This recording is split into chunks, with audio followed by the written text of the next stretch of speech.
आइए जानते हैं आज की कुछ अंतर्राष्ट्रीय खबरों को। पहले एक नजर आज की हेडलाइंस पर।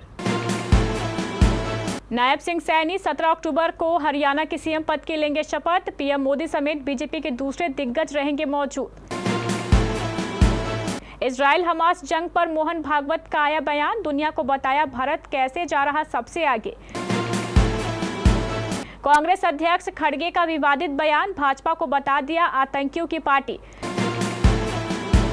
विदा हुआ मॉनसून, अब ठंड के लिए तैयार रहिए। ना मिसाइल अटैक ना बरसाए रॉकेट, इजराइल ने ऐसे किया करारा पलटवार। इजराइल ने लेबनान में चलती कार को बनाया निशाना, कई घायल।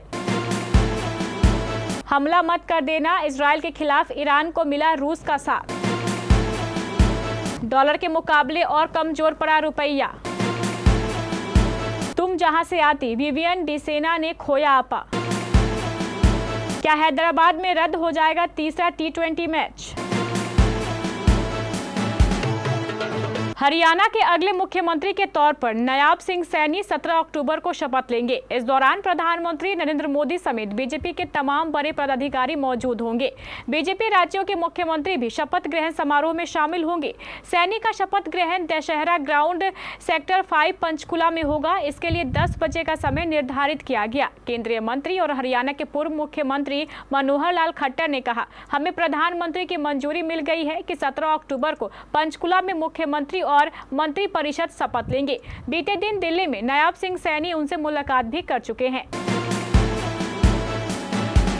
राष्ट्रीय स्वयंसेवक संघ प्रमुख मोहन भागवत ने विजयदशमी के मौके पर शनिवार को नागपुर के रेशम बाग मैदान में शस्त्र पूजा किया। इस दौरान उन्होंने इजराइल और हमास जंग को लेकर बयान दिया है। उन्होंने यह भी बताया है कि भारत कैसे आगे बढ़ रहा है। आरएसएस चीफ ने कहा, इजराइल के साथ हमास का युद्ध जो छिड़ा, इसकी चिंता से सभी चिंतित है। अपना देश आगे बढ़ रहा है, भारत आगे ना बढ़े ऐसा चाहने वाली शक्तियां भी दुनिया में है। आरएसएस चीफ ने कहा, भारत इसलिए आगे बढ़ रहा है क्योंकि हम सबकी मदद करते हैं। हम शत्रुता करने वालों को भी आवश्यकता में मदद करते हैं। दुनिया के देशों में ऐसा स्वभाव नहीं है। यही कारण है कि भारत आगे बढ़ रहा है। कांग्रेस अध्यक्ष मल्लिकार्जुन खड़गे ने एक विवादित बयान दिया है। दरअसल अपने बयान में खड़गे ने भाजपा को आतंकियों की पार्टी बता दिया है। खड़गे का यह बयान पीएम मोदी की उस टिप्पणी के विरोध में आया है जिसमें पीएम मोदी ने दावा किया था कि कांग्रेस पार्टी को अर्बन नक्सली चला रही है। कांग्रेस अध्यक्ष ने पीएम मोदी की टिप्पणी के जवाब में कहा कि मोदी हमेशा कांग्रेस को अर्बन नक्सली पार्टी बताते हैं, यह उनकी आदत है। लेकिन उनकी अपनी पार्टी के बारे में क्या? भाजपा आतंकियों की पार्टी है जो लोगों की चिलिंग में शामिल है। मोदी को ऐसे आरोप लगाने का कोई अधिकार नहीं है। दिल्ली समेत उत्तर भारत से मानसून की विदाई हो चुकी है। अब ठंड का इंतजार है। स्थितियां ऐसी ही बनी रही तो अभी लगभग एक सप्ताह तक दिन के तापमान में कोई खासा गिरावट नहीं होगी। रात के तापमान में हल्की कमी आएगी, किंतु एक सप्ताह बाद ठंड कभी भी दस्तक दे सकती है। दिल्ली समेत उत्तर भारत से मानसून की विदाई हो चुकी है। अब ठंड का इंतजार है। स्थितियां ऐसी बनी हुई हैं कि लोग ठंड का इंतजार कर रहे हैं। तापमान दिन के समय में कम नहीं हो रहा है, जबकि रात के समय में हल्की कमी देखी जा रही है। ईरान के भीषण मिसाइल अटैक का इजराइल ने करारा पलटवार दिया है। इस बार हमला ना आसमान से हुआ है, ना ही जमीन से, ना मिसाइल का इस्तेमाल किया गया, ना ही रॉकेट का, बल्कि इस बार इजराइल ने सबसे खतरनाक साइबर अटैक किया है।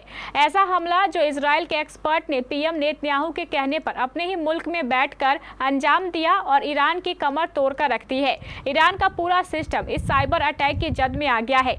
रिपोर्ट के मुताबिक ईरानी सरकार और उनके न्यूक्लियर ठिकानों पर साइबर हमला हुआ है। इसके जरिए इजराइल ने न्यूक्लियर से जुड़ी कई अहम जानकारियां चुरा ली। ईरान के supreme council of cyber space के पूर्व सचिव फिरोजाबादी के हवाले से कहा गया है कि साइबर अटैक की जद में ईरान सरकार की तीनों शाखाएं आ गई हैं। दक्षिणी लेबनान के टायर जिले में देर कानून रास अल आइन रोड पर इजराइल ने एक कार को निशाना बनाया है। इसमें सवार कई लोग घायल हो गए। इस हमले में फिलहाल किसी के मारे जाने की जानकारी सामने नहीं आई है। इस बीच ईरानी संसद के अध्यक्ष मोहम्मद बगेर कालीवाफ बेरूत पहुंचे। यहां उन्होंने लेबनानी प्रधानमंत्री से मुलाकात की। बताया जा रहा है कि इस यात्रा का मकसद लेबनान के प्रति ईरान के समर्थन को दोहराना था। कालीवाफ बेरूत आते समय जनेवा में होने वाले IPU में भी शामिल हुए। इजराइल और ईरान के बीच तनाव चरम पर है। इस बीच रूस ने बड़ा बयान दिया है। अब सवाल उठ रहा है कि क्या पुतिन इस नई जंग में सीधे एंट्री के मूड में है।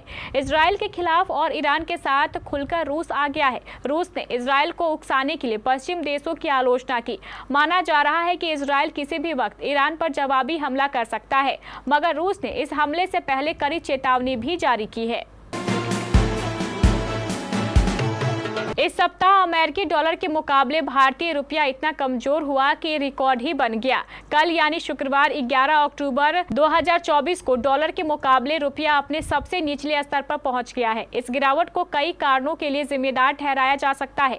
इसमें वैश्विक बाजार में क्रूड ऑयल की कीमतों में हालिया उछाल और भारत के शेयर बाजारों में विदेशी निवेशकों द्वारा महत्वपूर्ण बिकवाली शामिल है। एजेंसी रॉयटर्स की एक रिपोर्ट के मुताबिक शुक्रवार को रुपया और कमजोर हो गया। यह डॉलर के मुकाबले 84.05 के निचले स्तर को छू गया। इससे पहले निचले स्तर को रिकॉर्ड 83,098 था, जो 12 सितंबर 2024 को बनाया था। बिग बॉस 18 में पहले ही दिन से घमासान मचा हुआ है। हर बढ़ते दिन के साथ घरवालों के बीच तकरार और टकराव देखने को मिल रहा है।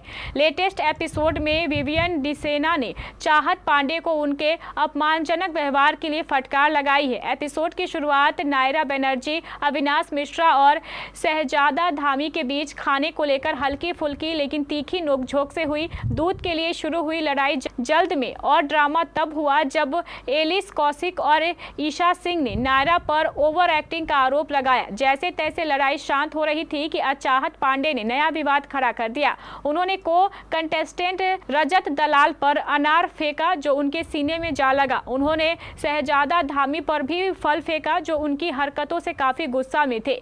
रजत भी उतने ही चिढ़े हुए थे। उन्होंने चाहत से पूछा कि अगर कोई उन पर फल फेंकता है तो क्या वह भी इसी तरह रिएक्ट करती।